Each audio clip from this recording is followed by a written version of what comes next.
বাবারে, এক জোড়া জুতার যে দাম তার চাইতেও কম দাম গরিব মানুষের।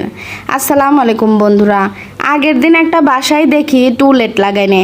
বাসাটা দেখতে ফাইন দেখা যাচ্ছে, ভাবলাম দেখেই আসি রুমগুলি কীরকম। তো টুকটুক করে গেলাম ভিতরে। 5 তলায় একটা ফ্ল্যাট খালি হয়েছে। বাড়ি ঢুকতেই একটা কেয়ারটেকার দাঁড়া রয়েছে। সে আবার আমাকে কচ্ছে, মাগো সিঁড়ি দিয়ে জুতা পরে উঠা যাবিলা, সিঁড়ির কোনায় খুলে থুয়ে যাও। বাড়ির সব দিকে আবার সিসি ক্যামেরা লাগাইনি আছে। তাই আমিও স্যান্ডেল খুলেই গেলাম ভিতরে। বাসাটা 10 মিনিটেই দেখি নিচে নেমে আসলাম। ও মা, নাই বেশি দেখি আমার জুতা উঠাও। দেখ তোলা কত বড় বেকুব মার্কা কাজ কাম।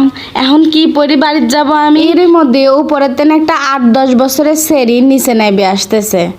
তো চাচা আবার ওই সেরিডাক শোধ করেছে, তুমি কি একটু আগে নিচে নামিছিলে, এক জোড়া জুতা দেখিছাও?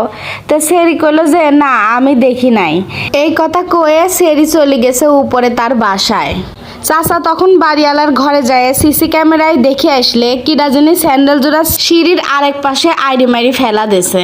এরই মধ্যে উপরের তেন ওই সেরির মা চিল্লাতি নিচে চলে আইছে ওই কেয়ারটেকার চাচার উপর। হ্যাঁ, আমার ছোট বাচ্চা মেয়ে, আপনি এই কথা কন? বয়স্ক এই চাচার সাথে এত খারাপ ব্যবহার করতেছিলে, আমারই মন চাচ্ছিলে মহিলা কিছু কই। উনি গরিব মানুষ বলে উনি এত কথা করছে, আর তোমার স্বামী একটু ভালো ইনকাম করে বলে তোমার এত দাপট। কিন্তু কি আর কব, আমি তো বাইরের মানুষ, আমার তো ওই জায়গা কথা কওয়া চলে না, এই জন্যই চুপ করেছিলাম।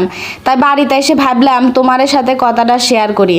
তোমরাই কত ওই মহিলা কি কাজটা ঠিক করেছে?